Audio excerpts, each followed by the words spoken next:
Dans cette nouvelle vidéo, je vais analyser avec vous les matchs de Ligue 1 sur la 35e journée qui auront lieu ce week-end. Donc si vous aimez ce type de vidéo où je partage mes analyses, n'hésitez pas à balancer un petit pouce bleu et à vous abonner si ce n'est pas encore fait.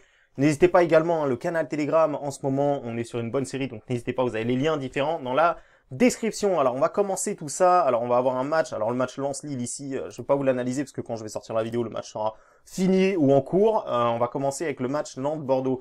On va se servir de Unibet. D'ailleurs, sachez que pour tous ceux qui veulent s'inscrire sur ce bookmaker-là, vous avez un bonus avec 100 € de paris gratuits qui vous sont donnés en cas de perte sur votre premier pari. Donc, si vous souhaitez créer un compte, n'hésitez pas, vous avez le lien dans la description. Vous avez mon code de parrainage pour profiter de ce bonus. Donc, on va commencer avec le match Nantes contre Bordeaux, une équipe de Nantes qui est vraiment excellente ces derniers temps, qui est en train de se réveiller. En cette fin de championnat, on peut le voir ici, ils ont enchaîné quand même deux belles victoires à l'extérieur. La première, on l'avait trouvée ici, c'était face à Strasbourg, hein, deux victoires à l'extérieur, une à Strasbourg, une à Brest, donc ça fait 6 buts sur les deux derniers matchs, c'est très très bon. De l'autre côté, Bordeaux, qui était en crise complète, hein, sportif comme extra-sportif, qui a fait l'énorme sensation de battre Rennes au dernier match à domicile, donc c'était c'était un peu inattendu, hein, même personne s'y attendait, hein, je n'ai vu personne me dire que Bordeaux allait gagner ce match-là, mais ils l'ont fait, ils ont réussi à gagner, ils sont dans une bonne position maintenant. En tout cas, ils sont beaucoup plus en sécurité que lors de la journée précédente. 39 points, Nantes, ils en ont 34. Ils vont vraiment avoir besoin de la victoire, Nantes. Hein. Ici, c'est plus des matchs nuls qu'il faut. Alors bien sûr, le match nul ici pour garder une petite avance sur Nîmes, mais l'objectif de Nantes, comme l'a dit Antoine Comboiré, c'est d'essayer d'aller chercher cette 17e place et de ne pas avoir à passer par les barrages et potentiellement affronter une équipe de Ligue 2. Donc ici, je m'attends, c'est vrai que Bordeaux a bien réagi, Bordeaux a peut-être retrouvé un peu la confiance, mais Nantes, ça reste vraiment beaucoup plus fort ces temps-ci dans le jeu. On voit vraiment une équipe qui a faim, qui a envie de se sauver, qui a pas envie de descendre. Donc pour moi ici, je vois une logique victoire 2-0 de FC Nantes. Vous pouvez bien évidemment sécuriser avec le nul, hein. Encore une fois, je vous le rappelle. Lyon contre Lorient maintenant, une équipe de Lyon qui a eu beaucoup de cartons rouges. Alors attention, je sais pas si vraiment ça a été enlevé ou pas, mais en tout cas, il y a eu de la bagarre face au match à Monaco. D'ailleurs, très très bon pronostic. On avait trouvé la victoire de Lyon, les amis. C'était sur Telegram, hein. C'était le week-end dernier. Donc encore une fois, voilà pourquoi il faut nous rejoindre sur Telegram. Parce que je vous avais analysé la même carte Ligue 1 et finalement j'avais investi que sur ce match-là à titre personnel. Donc c'était un bon dimanche de gain. Donc Lyon-Lorient ici, Lorient pareil, hein, c'est une équipe qui est vraiment très très performante en fin de saison. Là ils vont jouer face à Lyon qui est quand même un gros morceau. Donc ici, pourquoi pas tenter Lorient qui marque au moins un but, hein, parce que quand on voit quand même que Lyon en a pris pas mal face à Monaco, on voit quand même qu'ils ont potentiellement des absents en défense. Memphis Depay ne sera pas là sur ce match-là, donc voilà, Lyon, ils sont obligés de gagner s'ils veulent attraper la Ligue des Champions, donc je les vois largement gagner. Je m'attends à une victoire, voilà, enfin largement, je m'attends à 2-1 ou 3-1 pour Lyon, mais en tout cas, je pense que Lyon ne peut pas se permettre de perdre ce match-là. Lorient de l'autre côté, avec les absences, avec ce qui s'est passé, ils ont moyen peut-être de planter un petit but, mais voilà, pour moi, ça reste quand même logiquement Lyon qui est favori. Saint-Étienne, Marseille maintenant. Belle équipe de Saint-Étienne aussi qui réagit bien. Ils ont été chercher une victoire de 1 à Montpellier. Beaucoup d'envie. Voilà, franchement, c'est une belle équipe de Saint-Étienne qu'on a vu au dernier match.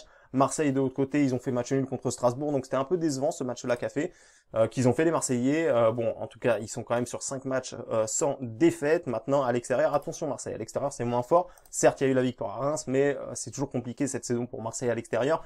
Ici, je m'attends à un match nul. Voilà, pour moi, Saint-Étienne, certes, ils ont peut-être plus grand-chose à jouer. Marseille, ils vont essayer d'aller choper cette 5e place, mais Saint-Étienne ne va pas donner le match non plus comme ça. Ils sont à domicile, ils vont essayer de gratter encore quelques places au classement. Donc voilà, ici pour moi, le match nul peut être quelque chose d'intéressant. Pourquoi pas à tenter Angers-Dijon ici. Alors Dijon, franchement, c'est la catastrophe. Je vais pas analyser ce match-là parce que déjà de 1, il n'y a plus beaucoup d'enjeux, même plus d'enjeux. Voilà, le Dijon est sûr d'aller en Ligue 2.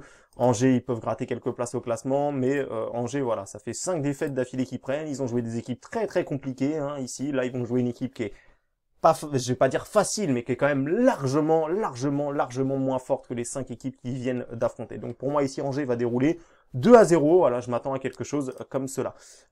Ici, on va aller voir le match Nice-Brest. Alors cette équipe de Nice, écoutez, moi je ne sais pas à quoi en penser, hein, quand je sais même pas ce qu'ils cherchent à faire cette saison. Quand on voit qu'ils ont fait un match à Lille où même leurs propres supporters ont demandé la défaite du club et ils perdent 2-0 à Lille en ayant fait 0 tir dans le match, c'est quand même pathétique. Bon, il y a eu la victoire à Montpellier, il y a eu la victoire contre Montpellier qui a lâché aussi la fin de saison.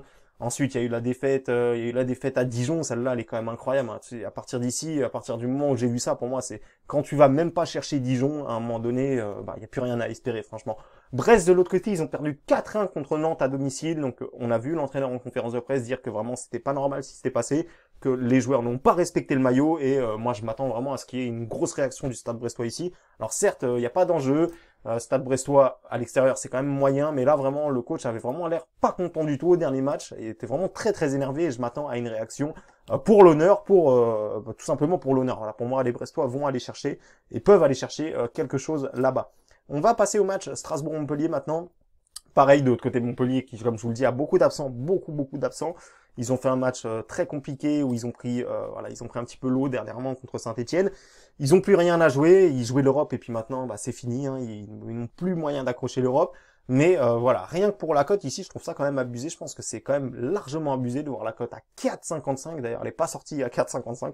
Mais c'est vrai qu'il y a beaucoup d'absents. C'est vrai que Strasbourg, de l'autre côté, a fait plutôt des belles performances. En tout cas, ils ont quand même été chercher un match nul à Marseille qui était pas évident.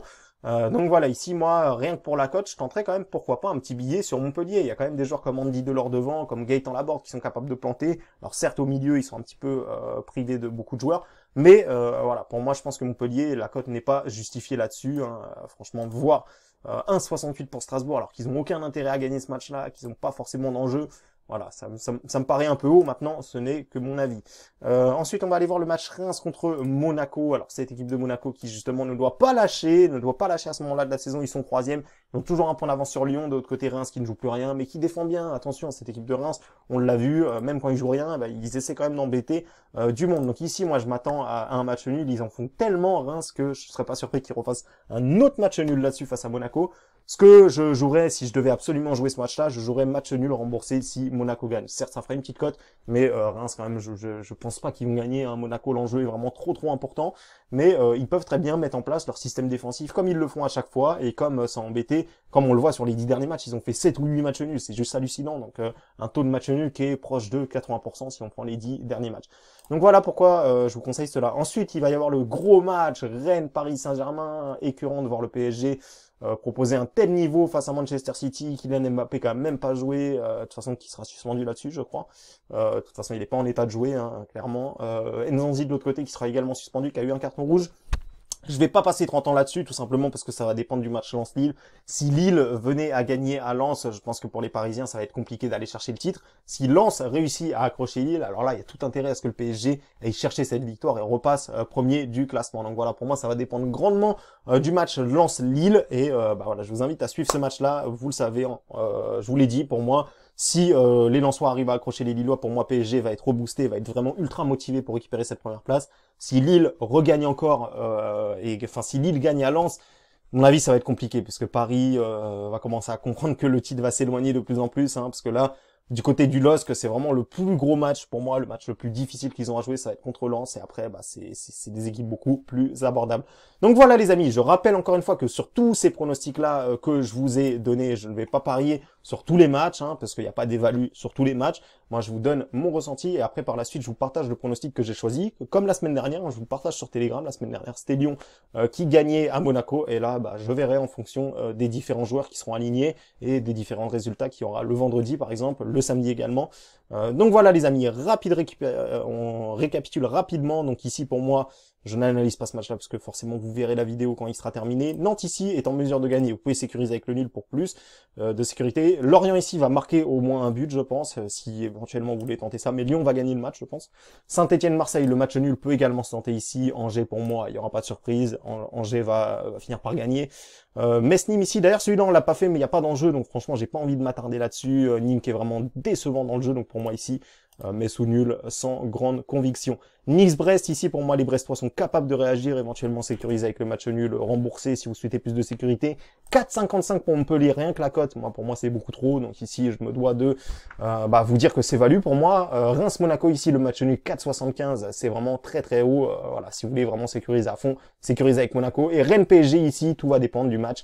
Lens-Lille, pour moi, si, comme je vous l'ai dit, hein, si Lens ou match nul, ça passe, alors là, le PSG ne ratera pas cette occasion-là. Maintenant, si Lille fait le taf du côté de Lens, et ben du coup, ça peut démoraliser les Parisiens qui commenceront à comprendre que le titre va s'échapper. Donc voilà les amis, je vous remercie à tous d'avoir visionné ma vidéo. Je vous dis à tout de suite sur le canal Telegram pour découvrir mon investissement du samedi et du dimanche. Et sinon, je vous dis à bientôt dans une prochaine vidéo.